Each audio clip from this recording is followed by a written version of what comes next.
And welcome back, everyone. Welcome back. Hope you were able to take that break to get some water, get some snacks, get some food, because we have returned with our second matchup of the night. We just wrapped up with Team Liquid versus Matcherino Esports, and now we are here with ONSYDE versus the Platinum Heroes. And this is going to be, again, quite a matchup as well. ONSYDE, they are the reigning champions. They were the winners of WTL Summer.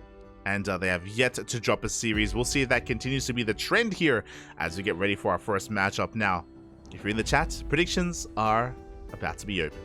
Let me just get ready with them, and predictions will soon be open in the chat to place your bets on how you think this first best of two is going to go. It is going to be Maru versus DNS. Here we go. There we go. Predictions are upon us. You have 2 minutes. 2 minutes to place your bets on how you think this will go. I'm pretty excited for this rematch. DNS has been very impressive to us, and I do think that he was the star player on the Platinum Heroes last season. I do think he claimed the mantle of being the ace player of the Platinum Heroes, at least in WTL Summer. But here in WTL Winter, we have another vying for that spot. And here we go, spawning in the bottom right-hand corner of Hard Lead, we have Maru from ONSYDE. And in the top left, we have DNS for the Platinum Heroes. Here we go. Again, as I was getting into before, again, DNS, he was the ace player. He was the one to really lead the charge for the Platinum Heroes in the previous season of WTL. In the current season, it is yet to be determined because of the recent addition of Firefly. And Firefly is a damn strong player, arguably the strongest now on the Platinum Heroes. He even showed that last week as he was able to be one of the few to actually fight back and, yeah, earn his keep, not just in WTL, but also in some of these other individual matches as well. It is really cool to see that Firefly has found a new home and getting the support that he does deserve.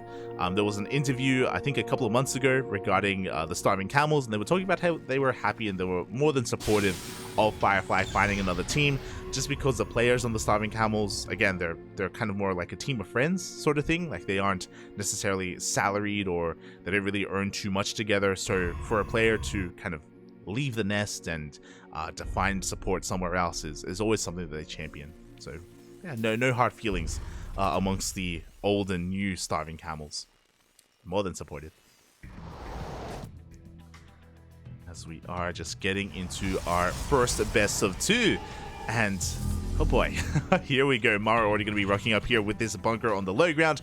Reaper is on the way. The goal here for Maru is to try to deny any kind of mining time here at the natural base for as long as he can, as the bunker is going to finish immediately. DNS throws down at that shield battery.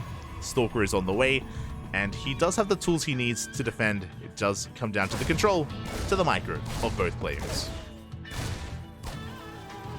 As the Reaper has arrived, chipping away at that shield battery. Already we have our tech of choice. It's going to be a Stargate opener out of DNS. Not a Twilight Council. And behind this we have a Rax into a factory, followed by that CC. Again, a delayed CC here from Maru, so a much more aggressive opener out of our Terran play. It was a double gas opener from Maru, which means faster factory, which means faster starport. Ooh, and we get a kill on the shield battery, by the way. Oh my god. Ooh.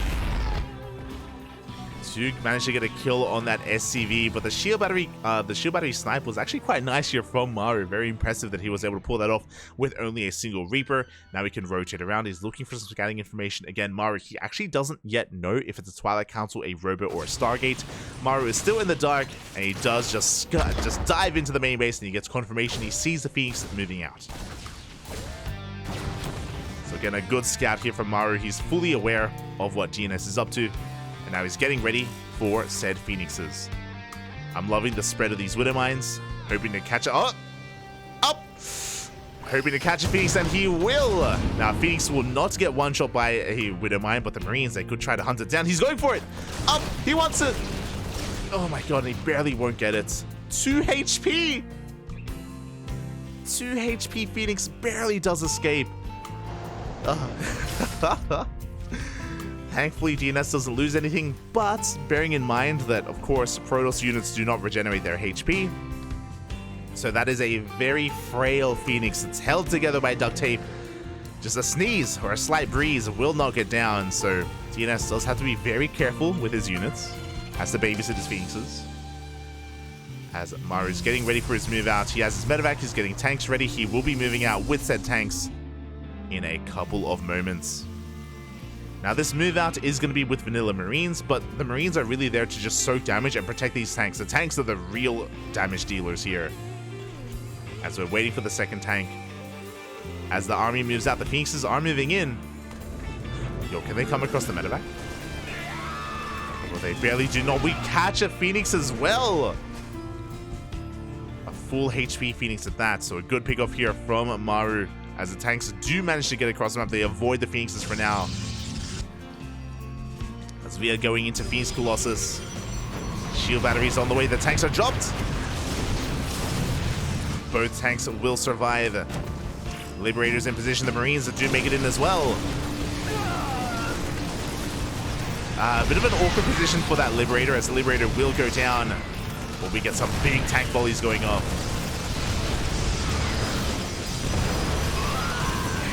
Mine shot goes off, overcharge is popped, and Maru, he is slowly leapfrogging forward, laying siege upon this natural. DNS is in a lot of trouble. These Phoenixes are so low, they can't really push in. They can't dive on top of the tanks. The shield battery is depowered.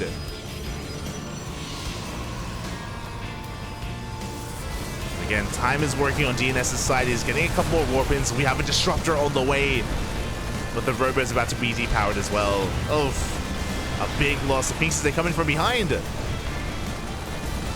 But the bunkers are done. The Marines are in position. There's just not enough DPS there. We have the repair as well. Oh, we do catch a tank. Good pickoff. Very good pickoff there from DNS. But what about the army that's already knocking down his front door? That's still something that he can't deal with. He does catch more reinforcements. As Maru at this point, he doesn't care. He's just pushing in anyway. He's within range of the Nexus. Within range of the natural. Another tank, I think, is going to go down. Yeah. Maru being very careless with his rally.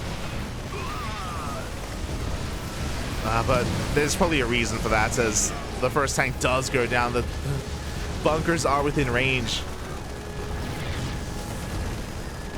And despite DNS catching all these reinforcements, this still may just be too much to deal with. As he wants the last tank. He wants it, and he will not get it.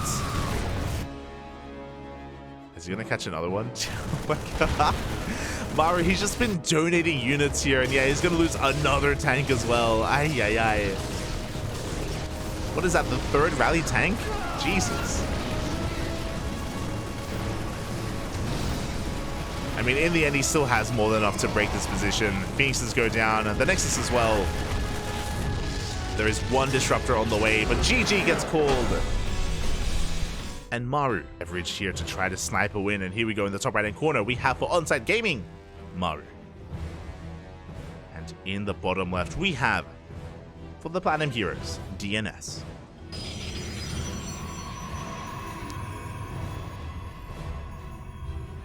DNS is here. And the reason why I brought up Radisson Station and the fact that we don't really get to see it too often is because of its defensive features. It's an abomination of a map. It's it's crazy, Papi. It's crazy. So with said map, you do get a pocket base, so you get a free third base, and your fourth base is very well defended as well.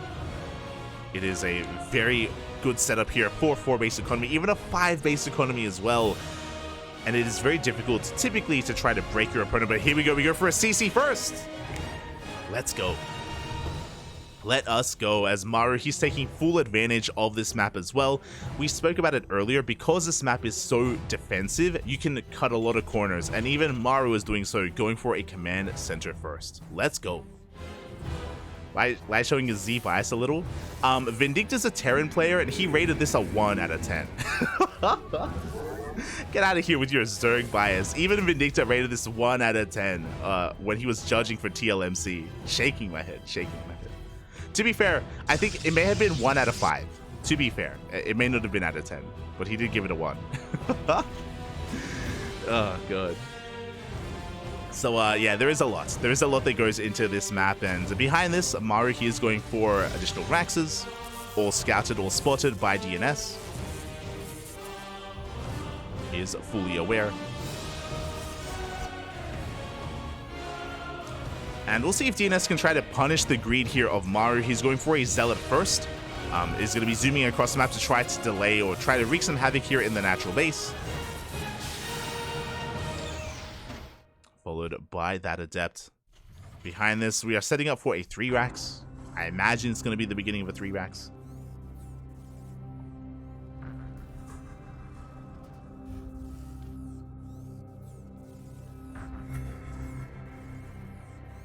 That's a 1, dude. What? I think just a Terran player. What are you talking about? But yeah, when it comes to this map, I do think that Terran do have a bit of a better chance here at actually punishing some greed, especially with drop play. Zealot does arrive, is going to take down an SCV. Oof. As Adept does make it here as well, taking down the building bunker as well. DNS getting some work done here.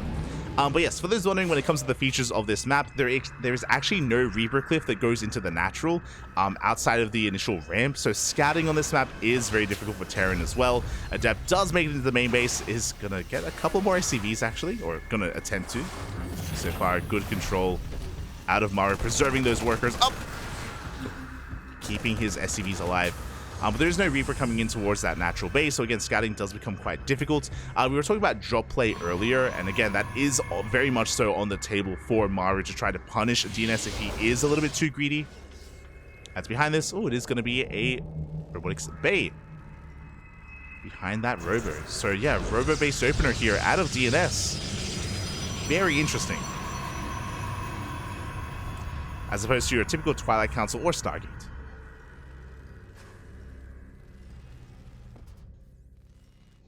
I wonder how many other Terrans agree with him. I mean, we're friends with a lot of pro gamers, and in general, it is vetoed, not just by Zergs, but also Terrans. That's also why you don't see this in TVPs either. If you're familiar with the matches that we do cast, there's a reason why we don't see this map, not just in Zerg matchups, but also in Terran-related matchups as well. But regardless, that's also why we love WTL, because there are no vetoes, and you get to see some of these other more otherwise unseen maps in the map pool, which we do appreciate. As we are rushing into said Colossi.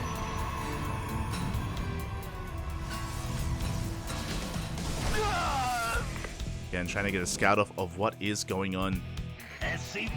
We don't quite get to see the Robo, so Maru's actually in the dark as to whether this is, or what the opener is. And there we go, he is forced to scan, does get eyes on the base, so now he's fully aware of the Robo-based opener. Was forced to scan, but now he knows what exactly is coming his way, and we have a Colossus drop. Nina, is that you? Let's go. Colossus drop is moving out across the map. Oh, we do have to be careful though, as Maru's likewise moving out. Okay, thankfully, he's not going to come across this. As the Prism is making its way towards that natural. And again, this is quite an abusable natural as well. Very wide open here towards the backside, and SCVs are pulling down. Maru, though, ignoring this, going straight across the map. And do we have a Colossus to defend? Uh-oh. We have it on the way, but we need it here and now, as Maru is looking to stim up the ramp and try to wreak havoc here in the natural base. We do have some force fields. We do have some force fields available, and the overcharge as well. Maru, he tries to break through, but he cannot. And DNS will hold. Again, the other feature of this map is because of the pocket base, there's only one attack path to try to break in. SCVs are falling one after the... Oh my god! 7 SCVs go down. An insane amount of economic damage. At the same time, though, here comes the mine drop. Can DNS keep up? He can. He does react in time. He does pull back. And he does take minimal damage here. Some lost mining time, don't get me wrong. But he does deny the mine drop. For the most part. Uh-oh. Don't come back too soon. Don't come back. As we do clean up the mine, we have 3 more Widow Mines head towards the natural base as well. And again, DNS, he does have eyes on this. Oof, despite that, Bit of a rough reaction. 5 probes go down. It pales in comparison as to how many workers Maru lost. Bear that in mind, Maru is behind in the economy. He's working on his 3rd CC, but it's still being morphed into an orbital. He still needs more damage as he comes back in with 1 more Widow Mine. DNS, he does react in time. He does pull back. Blink, not quite done yet. As again, it was a robo opener instead. No, come back! No! Ah! Oh my god. That could have been so much worse. Not like this. 2 workers do go down. It could have been so much more, and thankfully DNS does clean that up, and he will be able to secure his 3 bases. Likewise, back at home, Maru also recovering from his own economic damage. He's not where he would have liked to have been, as he did lose an entire mineral line. 16 SCVs went down, which is brutal. And as a result, DNS is in this game. Now, we do have a double jump headed towards that 3rd base. Not much in position to defend. No shield batteries, no stack defense. DNS, can he react in time?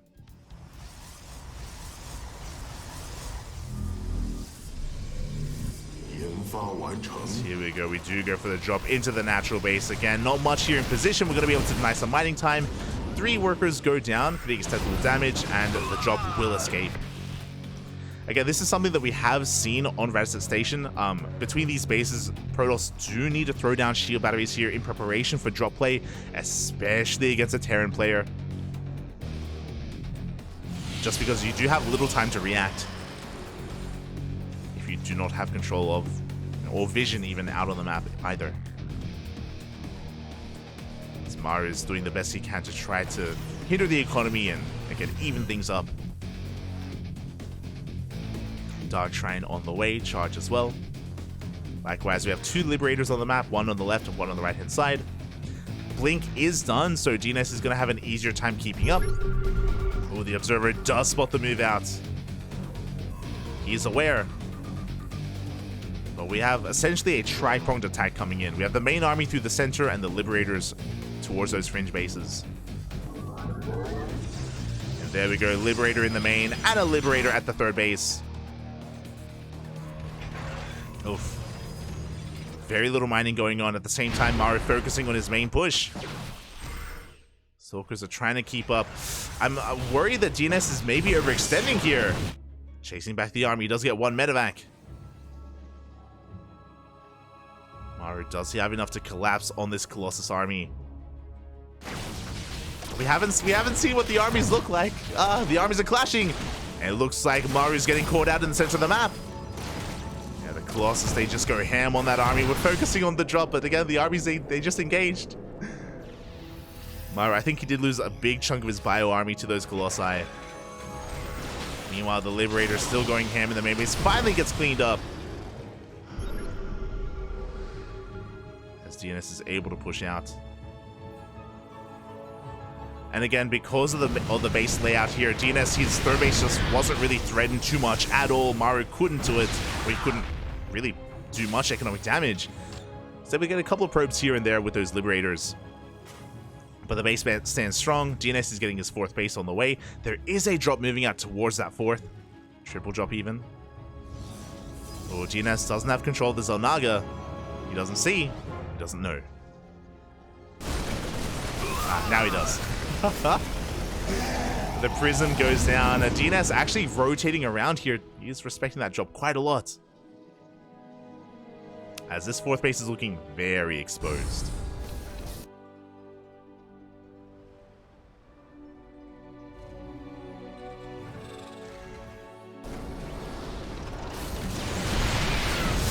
Here we go, we dive on the army. Big EMPs on the Stalkers. I'm not too sure if we want to really commit like this.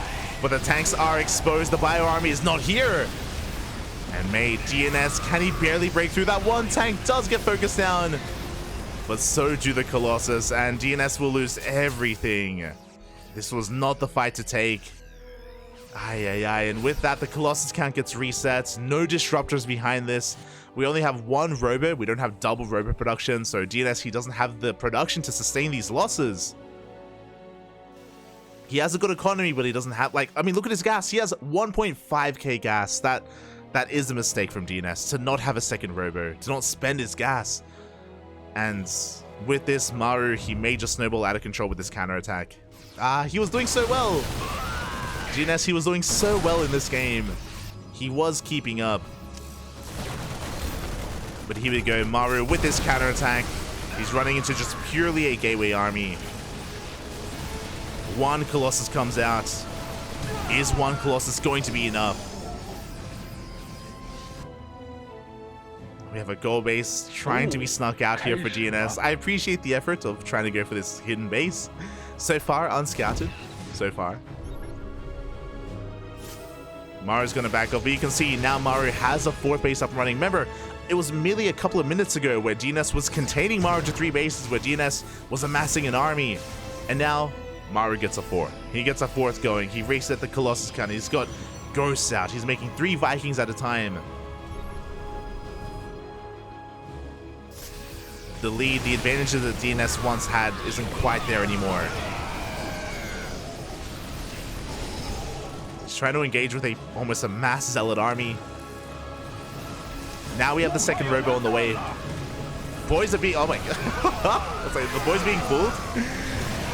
We're trying to engage, going for another warping of zealots, but the stalkers are going down. The Colossus are exposed. The Colossus will fall once again. That one DT putting in a lot of work. We'll need a scan. Regardless, Maru has more than enough. He will break through the army. He will get on top of the gold base. There's that scan, and the gold will fall. And Maru is looking to take this series. Is looking to have a strong lead here for his team, for ONSYDE Gaming. It was a good effort. It was a very good effort here by DNS. I was very impressed by how he was able to keep up with all the drop play, with the Widow Mines, the Liberators, minimizing his losses.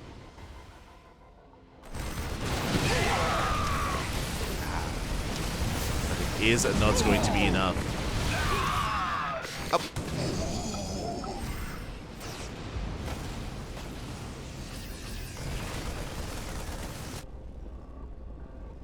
As behind this Maru, he's taking his 4th base. He's in full control of this game. He has an insane economy. He's got his army, of course. Again, one of the weak points of Protoss here is that it does take so long for them to replace some of these high-tech units, whether they're robo-based units or even Skytoss as well. The same is applicable if you were to lose Carriers or Tempest. And it's something that's very difficult to overcome. There is potential, of course. There's a way if we were able to maybe go for some run-by, some counterattacks with DTs or charge lots to pull back the army and to cripple the economy of Maru, but DNS, he just hasn't had the freedom to do so. He hasn't had the breathing room to get out on the map, and everything just swung in favor of Maru. We do have a couple of disruptors. We have some Novas. Oh. Last, the splits are just a little bit too good. Maru avoiding the first Nova. Taking the second Nova to the base, but still has plenty to deal with this. That's a kill, not a cancel on the Nexus. It's 400 minerals down the drain. The Dark Templar, they're doing what they can, but they get cleaned up.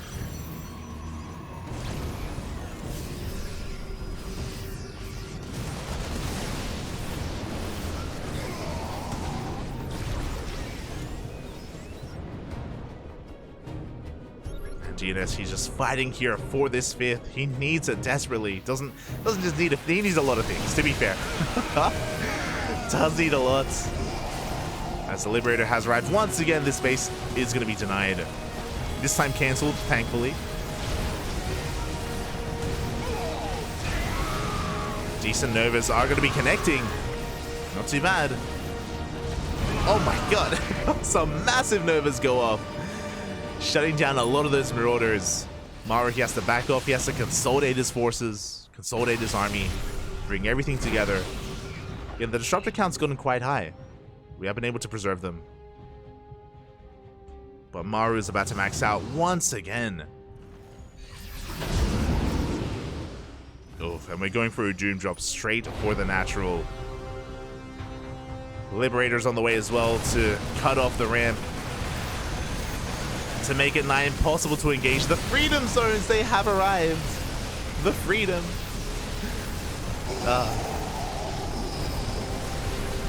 Yeah, pushing into this is going to be painful here. Novas go off. The army just picks up and we just evacuate the hell out of there. The Liberators are going to go down, and Maru, he just rotates over towards the 5th, the would-be 5th.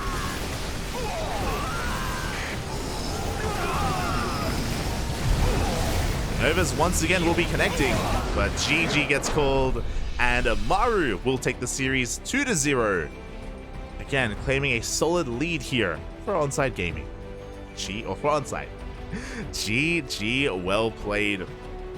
DNS, again, he was keeping up for quite some time there.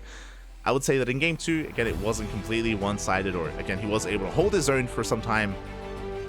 But Maru did take it in the end, and now it's going to be on the rest of the Platinum Heroes to fight back and to put some points on the board. Up next is going to be Firefly versus Solar. And I can't wait. I can't wait, Papi. Again, here on this channel, we are big fans of Firefly. He really did. Like, how could you not be a fan of Firefly? After last season's WTL, after summer, Firefly was the MVP. He was like the star player of his team and of the season as well. I don't know if he earned any like awards, but yeah, he was quite an underdog and he fought back hard for himself and for his team, and now he's fighting for the Platinum Heroes. And what was his matchup last week? It was let me just double check. It was Platinum Heroes versus Team Liquid. And Firefly, he took a game off of Clem. You know, he almost took the series, actually. He had a really close series versus Clem.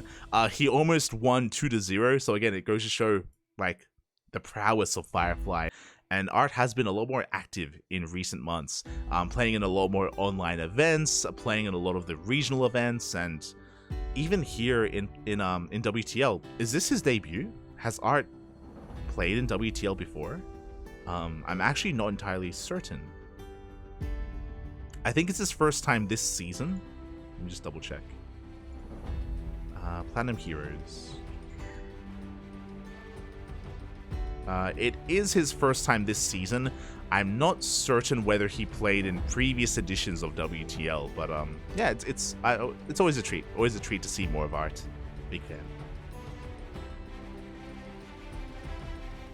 Always do love seeing more of him. Those who maybe aren't as aware, Art did spend some time in Korea. I think it was the year before COVID. I want to say like 2019 into 2020, or maybe the start of COVID actually.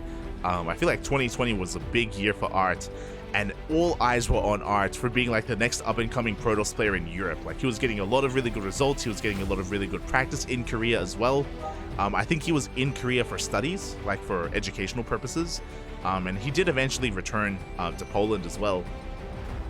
But after like his big spike of improvements, I think a lot of people were looking at Art again, like looking for his really breakout performance in ESL Masters, in DreamHack essentially, and that didn't fully come into play. It didn't fully come to fruition.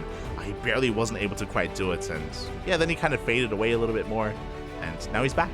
Now he is. You can't do it, Papi. He's just so unpredictable, and there's just something about Firefly and WTL where he's able to cause upsets and able to take maps. I don't think I would make as strong as a claim as say that he's going to 2-0, but I wouldn't be surprised if we get a 1-1 score. But again, like, he's still up against a player who's on fire recently, and here we go in the top right-hand corner for ONSYDE Gaming. It is Solar. And in the bottom left, we have, for the Platinum Heroes, I can't believe my eyes, it's Firefly. Let's go. Now, something important about Firefly is that he's a player that is very focused on preparation. He usually comes in with a very specialized build in both game 1 and game number 2. So that is something to be very wary of when it comes to Firefly and what kind of preparation he brings to the table here against Solar. Yeah, very curious to find out. Want to see, Papi, want to see. As for now, we do have our gate expand set up. Because of the earlier gas, this could be a gate cyber opener instead. Could even be a double gate opener here from Firefly. I'm very curious to see what exactly opener he will go for. Meanwhile, back at home, Solar's going for a hatch gas pool, standard opener out of our Zerg player. Yeah, it's just going to be a gate expand out of Firefly. Keep an eye. Well, exactly. His tech of choice, basically. His tech is going to be the real deciding factor, whether he goes for a Robo Opener, a Twilight Council, or a Stargate. We have seen Firefly catch some players off guard. I wonder, actually, has he been keeping in touch with Cyan? If you remember, Cyan has a dirty build. He has a dirty build where he defeated Scarlet last night, and he defeated Dark, if I'm not mistaken. Yeah, he defeated Dark in KSL. Over the past couple of days, Cyan defeated Scarlet and Dark with a nasty charge lot all-in, where you go for a Stargate opener into Oracle, and behind it, you don't go Glaives, you go Charge. You go up to 8 gateways, you pull out a gas, and you go for a big all-in. And like, we first saw it against Scarlet, and it's like, oh, she didn't scout, like, it was like, you know, it caught her off guard. But against Dark as well, even with Dark opening up safely with a Roach Warren as well, he himself could not actually keep up with it, just because likewise he also wasn't able to scout it either. So I wonder if Cyan, as they are ex-teammates, reached out to Firefly, and I wonder if Firefly is willing to whip out that build at some point in this series. Well, we'll keep our eye out. We will keep our eye out. Firefly has won a single map from so many players, including Raynor and Cyril. Exactly. That's what I mean. that's why we're fans of him. You know, it's one of those things. That's why we. Oh, that's why now I do speak highly of Firefly quite a lot, actually. Borderline best Protoss player in China. Like, I know Jeshi is out there, and I know Jeshi is a strong player as well, but big fan. For now, though, again, we are just getting into our openers. We mentioned earlier Hatch Gas Pool, likewise Stargate opener out of Firefly into Oracles. Everything is looking normal. Everything is looking standard. But we'll see where we go from here.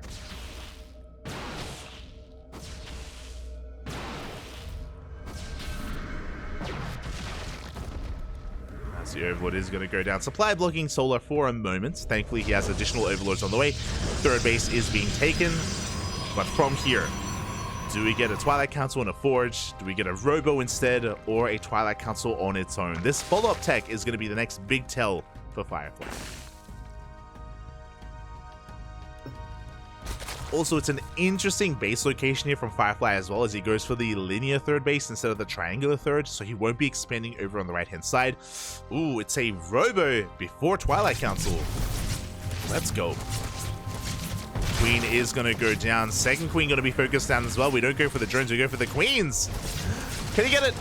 We'll get 2 Queens. Oh, we need to leave though. No, the A move. Bit of miscontrol there out of Firefly. He does get 2 Queens, but oh, he loses both Oracles.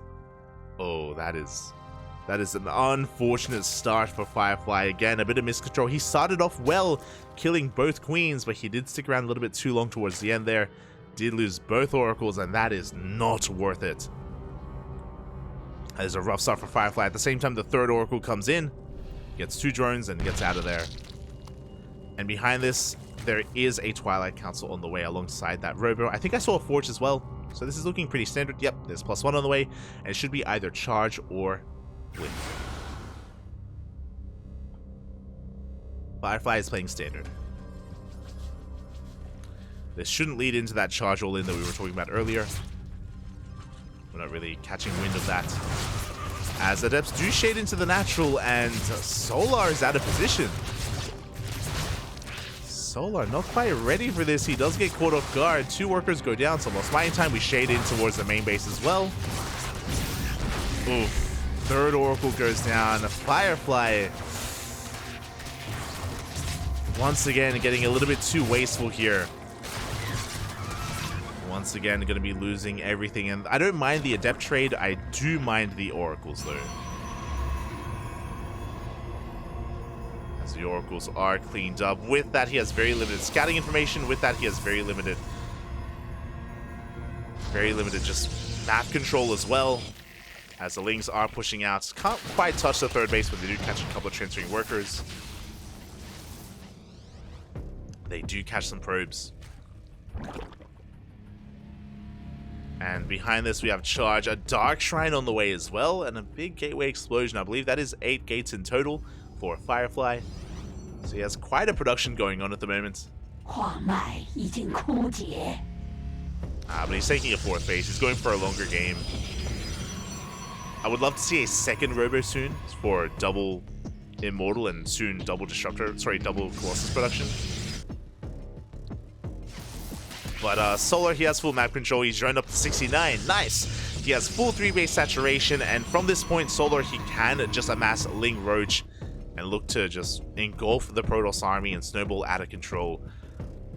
Solar, he has to make a choice. From here, either he saturates his 4th or he just hammers down that R key. I think that's what he's going for. Essentially, this is Solar not going to be saturating his 4th, and which means he's not taking up into like Hive Tech, into Lurkers or Aspire. None of the sort. Solar is supply blocked, but again, he's just amassing his army, getting ready to roll over his opponent. Just too many losses early on. Firefly also threatening a move out, but this is not the time to move out. Not into a Zerg player who's already working on their army. Like again, we can see here, no saturation at the 4th. Solar, he wants a fight. He wants to engage.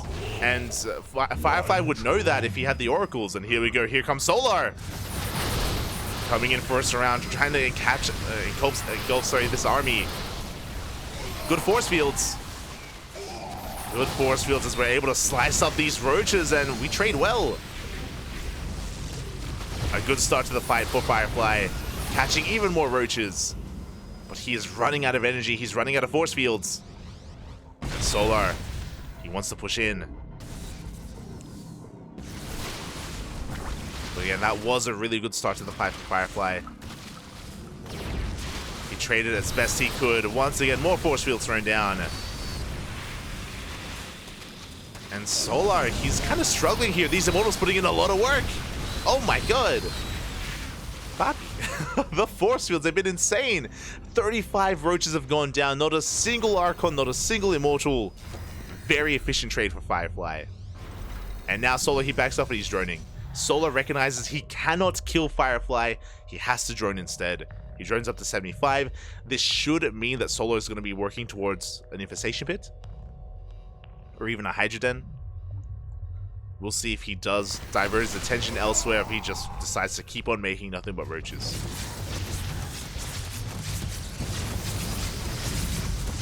Here we go. Archon drop coming in. The Archon's taking a lot of hits though. Up! Oh no! Very delicate micro as the Archons, they will have to evacuate.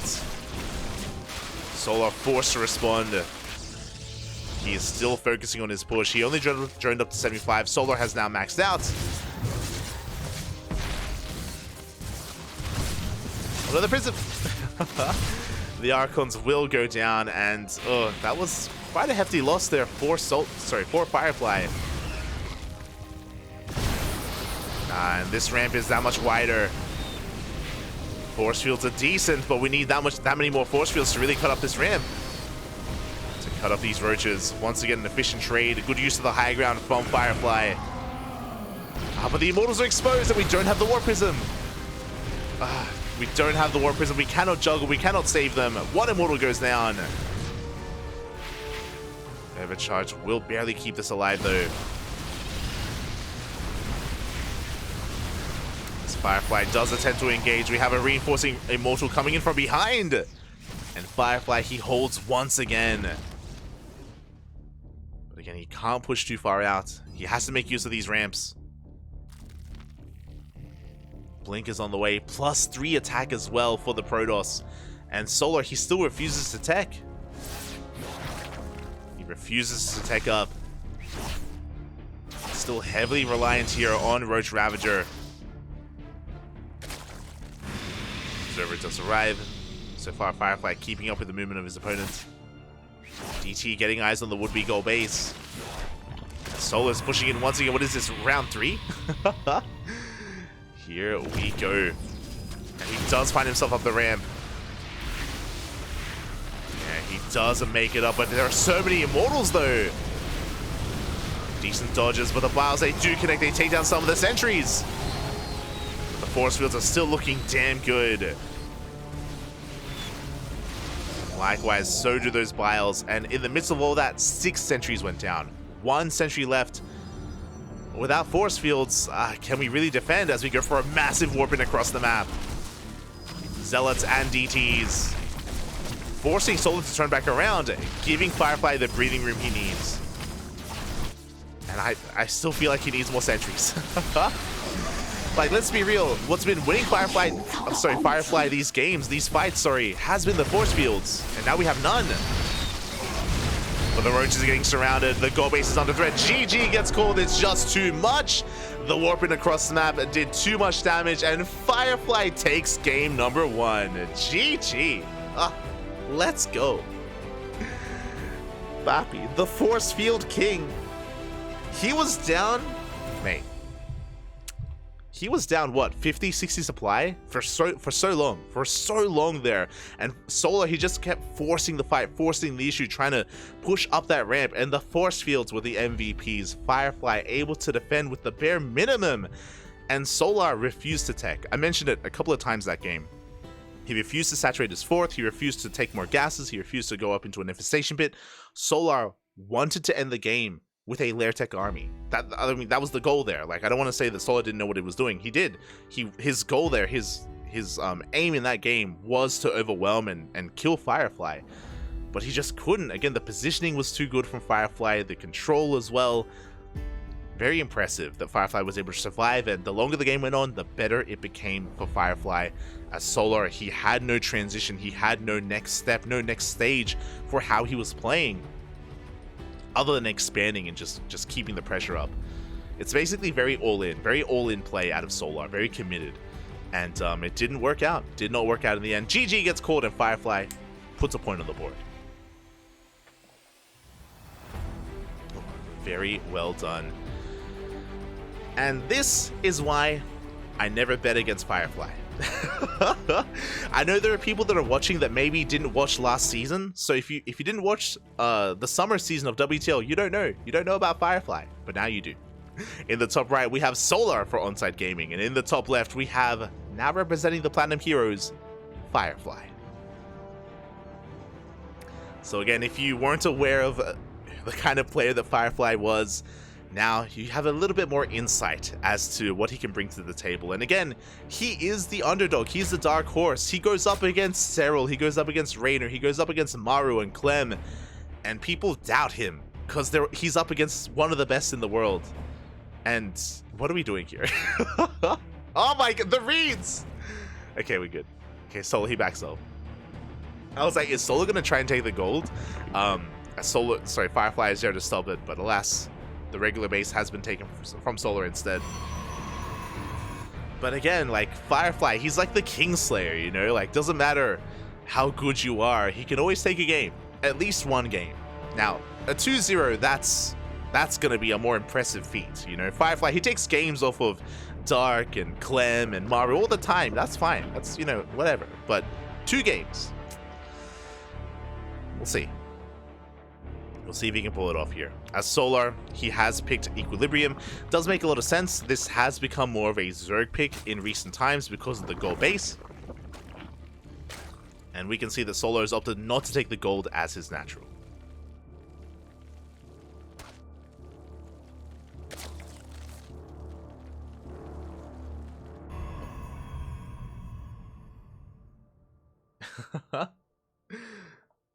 Here we go. Until then, again, pretty standard opener out of Solar, Hatch Gas Pool. Firefly back at home going for a standard opener himself. And we'll see what kind of direction he takes up in. When it comes to Solar's playstyle, I expect him to switch things up here. I expect him... I mean, I don't know.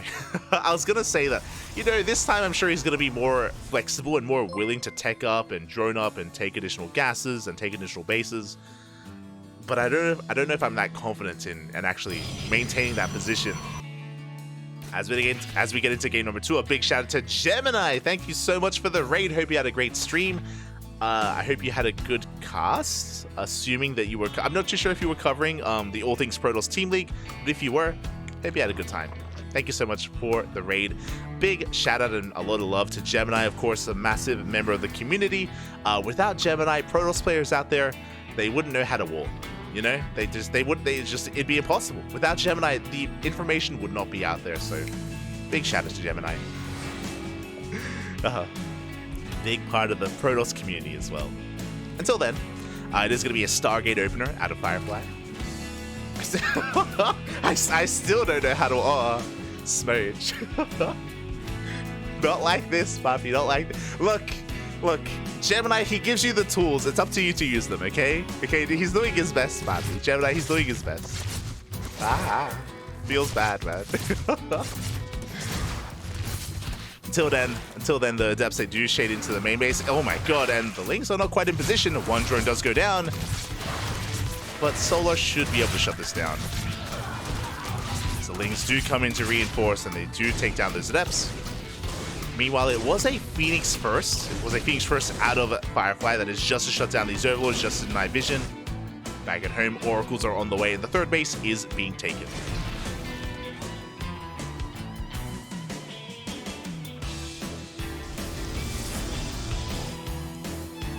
Firefly looks like he's in a board meeting. He means business, man. Firefly, he means business, okay? Whenever he plays PvZ, serious move. As the Overlord dips in for a scout, Lings are here to delay and deny the third base as well. Very nicely done here by Solar. Firefly punished for cutting some corners, or punished for going for a Phoenix first. Did mean he didn't have that extra Oracle to defend back at home, and the third base will be delayed. As it's delayed, Solar is going to be taking advantage of the map and going for the goal. The goal base has been taken.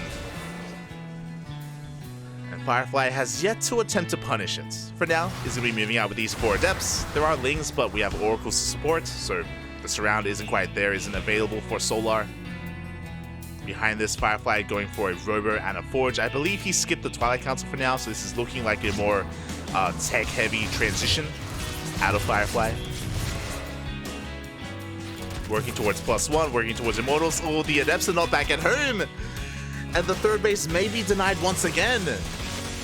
Ay, forcing everything to turn around. Again, Firefly, he's been wanting to be active. He wants to try to punish the gold. He wants to get economic damage done. But alas, every time he moves out, Solar is there to punish that expansion. The wall! No! The wall is not a wall. The Lings, they flood into the natural, and this is disastrous for Firefly. Probes are going down left and right. Lings, they get into the main, they get into the natural. Warpins are limited, and probes are falling. Eventually, this will be cleaned up, but Solar, he even gets a full free scout of the main. Confirming the lack of Twilight Council, the lack of charge, the lack of blink. Yeah, this is looking like the beginnings of an all-in. Immortals are on the way, sentries as well. Bit of a Soul Train-esque all-in coming out from Firefly. I'm assuming he isn't going to be saturating his third. Yeah, we have additional gateways on the way. Oh, it's all or nothing here for Firefly. He's going to be hitting with +1 at least. He still has his Oracles alive from the early game, so he has at least them to support him as well. But the problem is that Solar, he has a goal base, like, to facilitate his defenses. He's making nothing but Lings, nothing but Roaches. He's amassing an army. Solar, he isn't being too greedy. He isn't taking up and droning up to 80, for example. He's staying at a much more respectable 60 worker count. And likewise, Solar, he is going to be ready for a fight. And again, Firefly, he's not making any probes. He is all in, essentially. This third base is just for show. I don't think that was the initial plan, but because of the delays, because of how much damage that's been done, like, this is the only real option here for Firefly. Oh no! We're forced away some force fields. They're so valuable. 4 force fields are thrown down before the fight happens. Not a good start for Firefly. And here we go. We're committed. Can we make some magic happen? Can we somehow pull off a miracle offense? A miracle all-in? Immortal almost gets caught out. Clutch save from Firefly. Very clutch save. As the concave is real, Lings are coming into support as well. As they even harass across the map.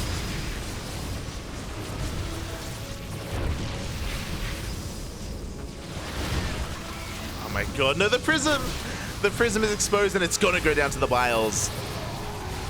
What you see is what you get. No more reinforcements across the map. The Lings, they bust into the natural, they push into the main base. Sentries are going down, Immortals as well. And Solar, he has more than enough to defend. This all-in will not work, but we were forced into a back and forth, into that more 1-1 score. GG gets called, and Solar will take game number 2. Ooh, putting another point on the board for his team, but he didn't get the 2-0. And that is what matters most here. GG, well played. Again, Firefly, he may not have been able to 2-0 Solar, but it's Solar. He's one of the best Zerg players in the world. So for Firefly to take a game, very impressive. Very impressive stuff. He did well for himself, and again, keep an eye out for Firefly. Arguably the ace player of the Platinum Heroes. Arguably the best player that they have on their roster, and he did well for himself. Did do well, but now the pressure is on Art. ONSYDE, they are up 3-1. For those who are just tuning in from Gemini stream, if you don't know the format, it's a best of 7. Best of 7 means first to 4. First to 4 does take the series, so ONSYDE need one more win. Art, if he somehow is able to take this 2-0, we force the ace match. We force a best of 1 ace match at the end. And I would say is still the favored player coming into this, so it is still going to be quite a treat broadcast tonight. And here we go. Spawning in the bottom left-hand corner for ONSYDE, it is Ryung. And spawning in the top right-hand corner of Hecate for the Platinum Heroes, it is Art.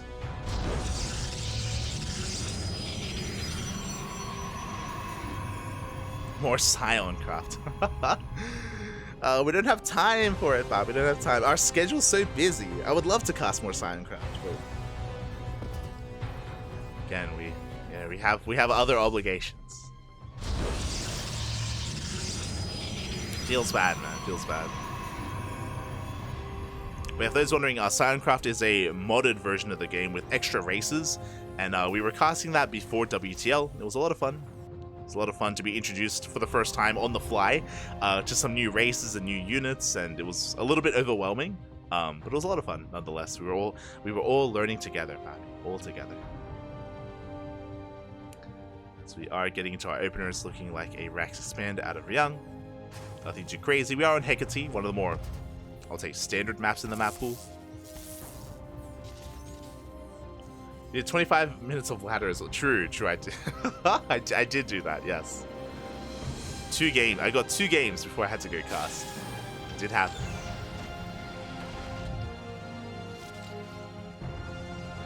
Extra race like Night Elves? Yo. Did we get to play the Romans? Could we make the elephants? True. Yeah.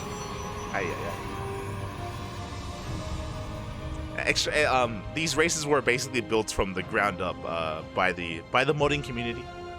Some brand new races with very unique like macros, like macro. That's what I'm looking for.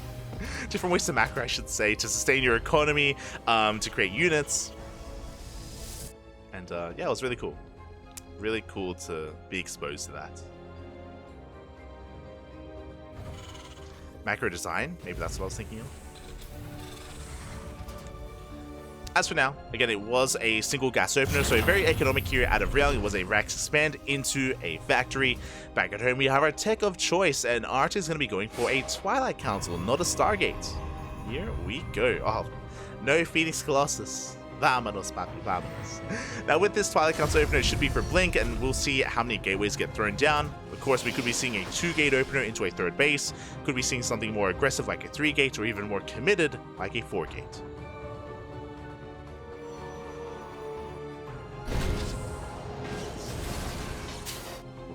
as that Twilight Council is about to finish up. Back at home, Ryung getting into his starport production. And nothing too crazy here, everything's looking as it should in the early game of this TVP. I did mention before that art has been very aggressive and very cheesy as of late, but it appears as if that is not going to be the case in Game 1 at least. I'm holding out hope for Game 2. Oh! Ryung trying to knock himself up, unfortunately unable to, and the Reaper is going to get shut down. At least Ryung gets a full scout, for the most part. He does see the tech, but I don't believe he saw the additional gateways being thrown down, as it is going to be a 4-gate Blink Stalker opener here out of art. Again, very aggressive, very committed. Not all in by any means, you can expand behind it if you're able to deal enough damage, but you are still looking to deal damage. Meanwhile, back at home, Ryung going to be following up with a Mind Drop.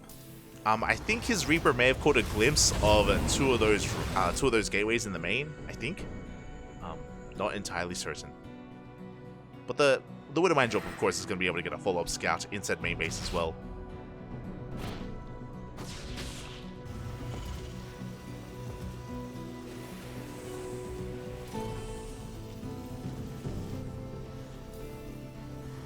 Here we go. Ryung just getting ready for that 4 gates. We have bunkers on the way, tanks as well.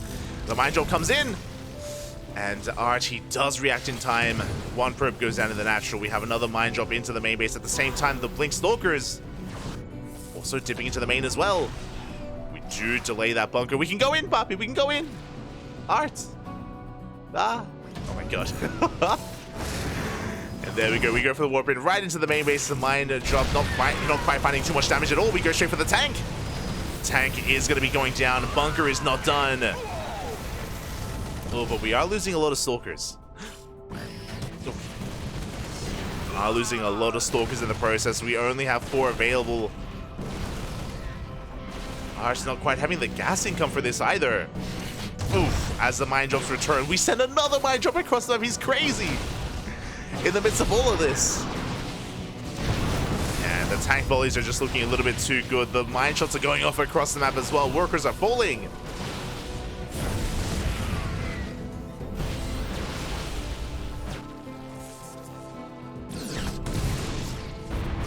We end up trading 7 probes for 9 SCVs, but RT has control of the natural base. There is no additional tank down here either, and both players are hurting in their own way, but Art, he contains Ryung to 1 base. Not a bad start. Hey, this has been a very messy game. It's been very scrappy. Both players taking hits of their own. But again, Ryung, he's contained to 1 base. Back at home, Art, he's establishing his own 2-base economy. Eventually dealing with these mines. Oh no! No reaction though, another 4 probes go down. Ryung is trying to keep himself in this. He saves that Widow Mine. He can come in once again for another drop.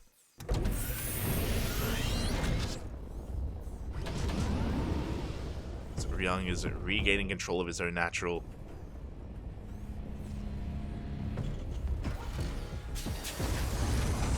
Prism looking to dive into that main base. Again, Art trying to pull apart Ryung. Going for the economy. Going for the economy instead. He's going to get a couple of SCVs. 3 workers. Not too bad. The Mind Drop comes back in. No!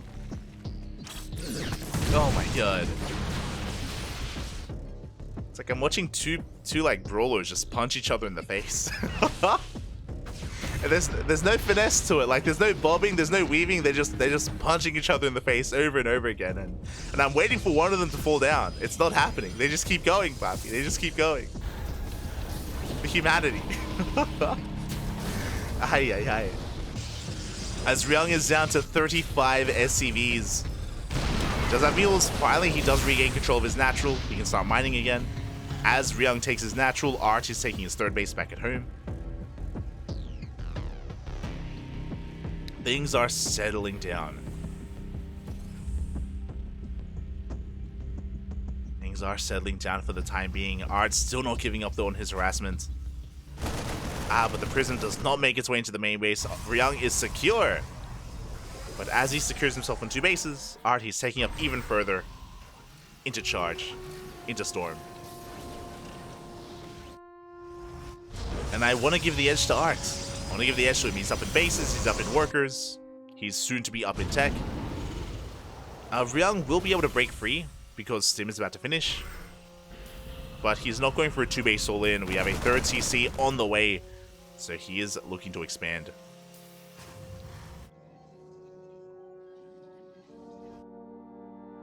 And again, like, Art, he's not in a bad position from here. I don't think he's going to die anytime soon. You know, he's going to be able to get into his Storm as well. I don't think there's a danger of Ryung hitting a timing before Storm finishes. And Art, he's moving out once again. Oh, does have to be careful. Doesn't want to throw away that prism. Stalker is not quite able to snipe that medevac. They all do escape.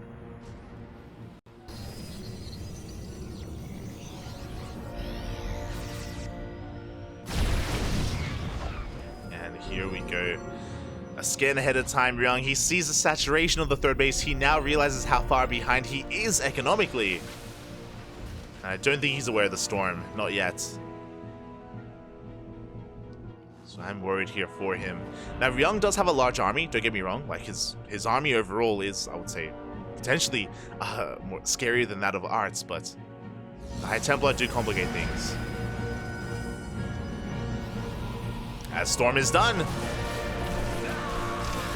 Is done. The tanks are getting in position as well. The mines, oh, gonna be going off on those zealots as well. No friendly fire. Storm may be done, but we need a little bit more time for those High Templar. As we cannot push into this position, we cannot push into those tanks. The mines are resetting. Art trying to rotate around instead. He's going for a fourth, going for a second robo and a bay. Getting ready for Colossi and Disruptors. Meanwhile, show us the story. He's going for the mineral line! He's going for the mineral. He's going for the workers. Show us. Ryung, quick reaction, does pull back in time. Oof. Despite that, 7 SCVs go down. We left the High Templar. No. We left a man behind. High Templar does go down in the end. It gets an extra SCV. But again, back at home, Art, he's just working on more splash damage, refining his army. Likewise, Ryung is working towards ghosts. EMPs are going to be huge against Archons, Chargeless, Disruptors, High Templar. Almost all things Protoss. Outside of the Disruptors, I should say. As yeah, Ryung is just kind of chilling, trying to catch up macro-wise. He's still down 20 workers, which is pretty insane. He's down an entire mineral line. But here we go, Ryung is finally pushing out. 1-1, finishing up just in time for this attack. He is being spotted. RT knows. He does see the army. His own Zealot run by at the same time. Dark Shrine is on the way. The Nova! A massive connection.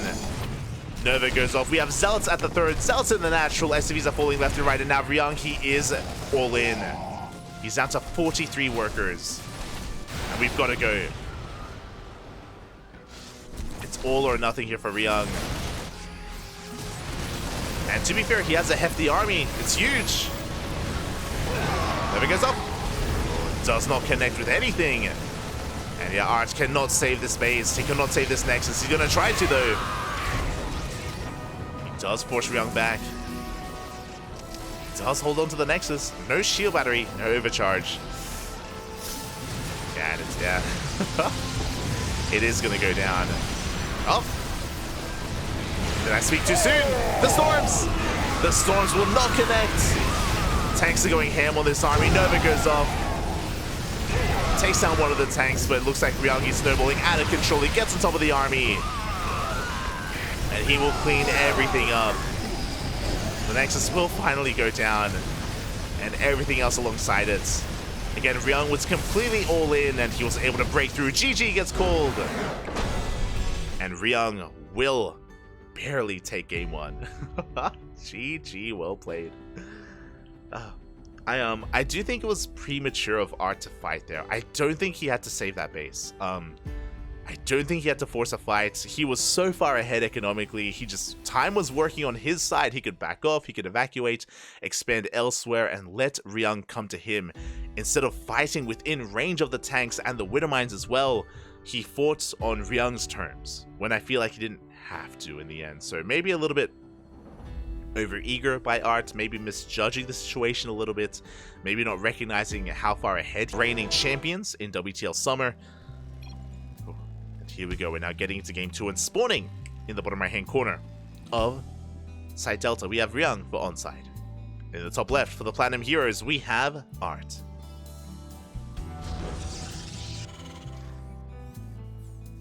Here we go.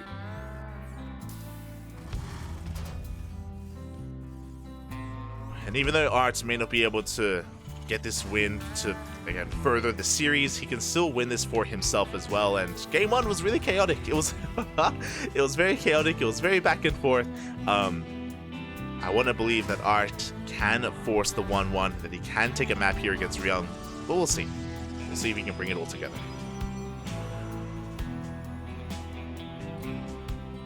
These reigning champions, they're ruining our climates. Shaking my head. Give us the sun. What's going on? I mean, it is winter. The sun is gone. The rain is here. As Ryung, he gets across the map and he's going to be able to sneak out to this eBay block, which will cause things to be quite awkward for Art. He will not be able to expand. Oh, but he wants to. He does want to, but again, there's just so much progression on this eBay when... Okay. Interesting choice. So, because the eBay is almost done at this point, there's so much HP on it. Usually, it's advised for the Protoss player to ignore this and just expand elsewhere and take the triangular third or the linear third as a natural. For Art to focus down this eBay, it's taking a lot of time, a lot of mining time, and it's giving Ryung quite a lead here just because of how late this expansion will be. And Ryung is going to double down. He went for a double gas opener, he goes for a factory, and he's going for a proxy starport. As Ryung is able to cancel in time, and oh my! That's not a starport. I thought he was waiting for the factory. The proxy starport made sense. He's going for a proxy factory? Ryung, he's having some fun, papi. Let's go. Show us the new Cyclone. There it is, the Cyclones are on the way. This is the beginnings of a one base all-in from Ryung. Oh boy. Cyclones are in production. I imagine we're going to be seeing an add-on swap between the reactor, for the reactor and the factory? Question mark. I'm curious to see how Ryung pieces this all together. As there it is, the reactors are on the way. Show us the swap, papi. Yeah, there it is. We can make 4 Cyclones at a time. I imagine we're going to be mixing in some Hellions as well, to help support and to help even deal with the probes that are going to be pulled. But this is going to get a bit intense. Oh boy. Now the Adept has arrived, and this is going to be a decent tell here. He's going to go up the ramp, is denied entry into the main, but he does see the reactor factory. 2 Cyclones, and we have another pair of Cyclones on the way as well. 4 Cyclones at a time. Marines are waddling across the map. The racks as well. I mean, yeah, let's go. Void Ray is on the way. It looks like Art has recognized that there's a one-base all-in coming. He throws down a shield battery. He has a stasis trap ready as well. Void Ray in production. So far, all the right calls. And I love that he's hiding that as well. The boys are being pulled! But how good is this first stasis going to be? The Marines are pushing on forward. They're looking to bait it out, but the Cyclones are too close. No! The Cyclones are too close, and they get baited in as well, but only one Cyclone gets caught. Not the others. That is not enough. And we can keep pushing. The SCVs are here to repair. Oh, 1 Cyclone, 2 Cyclones go down. The Void Ray survives. Big pickoffs. An insane start here for Art. Does not lose a single unit. The Oracle gets across the map. Ryung, his economy is already bare bones, and it's non-existent. Zero income here. The shield battery is putting in a lot of work. We have the overcharge as well, and nothing will die. Art is holding. He has to hold a little bit longer as the overcharge is about to run out. Lock onto Ryung running out of money. He's running out of money to repair. Oh, another Cyclone falls. And the SCVs are busy repairing. They're repairing themselves. Ah. As that is Nartosis Pylon. Is being targeted down. Second Void Ray arrives as well. And it looks like we are breaking through. The Nartosis Pylon goes down. Everything gets depowered bar one shield battery. But we still have the Void Rays and we have an insane amount of Stalkers. It's going to be close, but Art, he can hold. Okay, he evacuates his natural. He gives it up. Again, a mature decision here from Art. Cyclones, they do get a couple of Stalkers. Once again, no economy here for Ryung. Squeezing out whatever he can. He's pushing in. He's going to lose so many Cyclones, but he gets both Void Rays. Is it enough? Has he done it? The probes are being pulled. We're down to 4 Stalkers remaining. 4 Stalkers versus 5 Cyclones. Shield batteries are done. With good target firing, we can get another Cyclone, and we do. It's 4v4. 5v4. And again, our team may lose this natural, but it doesn't matter. We can't afford to lose it. But more Cyclones are on the way.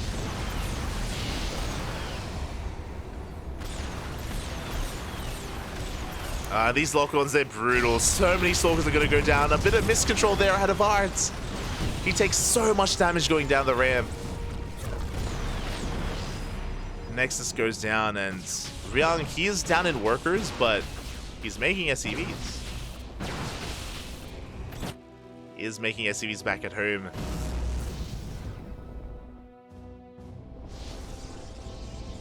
Art's going for a Temple Archives, working towards Blink, or even DTs.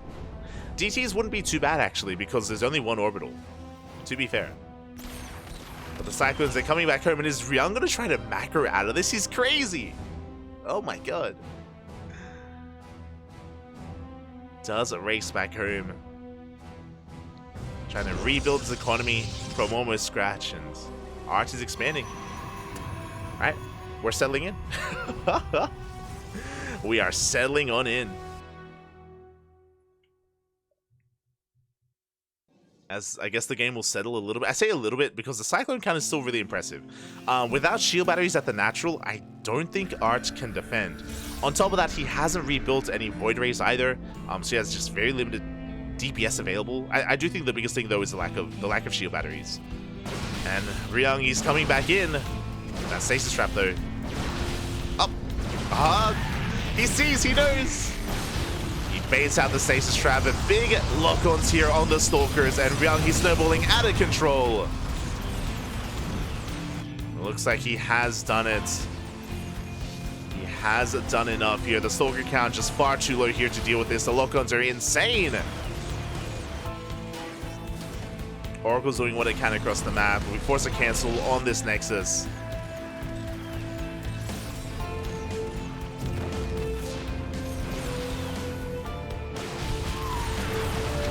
Good target firing out of Art. Now trading a little bit more efficiently with the help of those shield batteries. Blink is on the way. Art isn't out of this yet. He's fighting his heart out.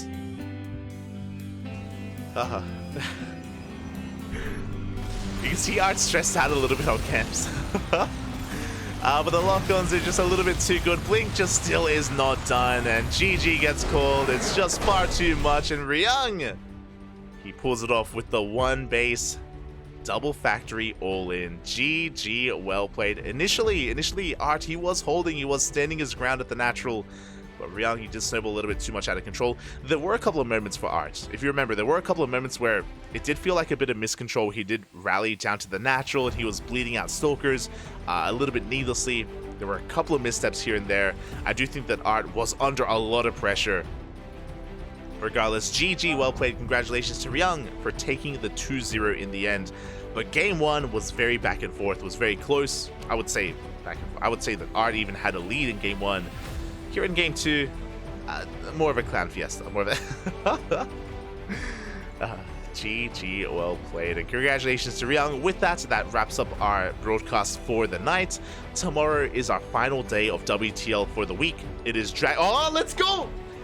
Dragon Kaiser Gaming versus Team Basilisk, and Psystorm Gaming versus the Kwangdong Freaks. Oh my god. DKZ and Team Basilisk, they were some of the top teams of last season. DKZ, of course, they are champions of WTL. They are five-time champions of World Team League. Team Basilisk, of course, they have Cyril. They do have Cyril and Rainer and Trigger as well. They are a team of also top-tier players. GG. GG. So look forward to it. Look forward to our matches tomorrow. I do promise it. It's going to be an amazing time. And tomorrow we have more than one broadcast. It isn't just about WTL. It isn't just about World Team League, but we also have other events going on. We have the Tenacious Turtle Tussle in a couple of hours. Let me just quickly get a read on that as well. Hold on.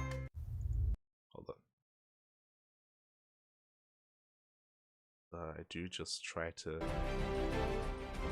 There we go. Try to set up some music. Oh, this was from the previous, our previous broadcast.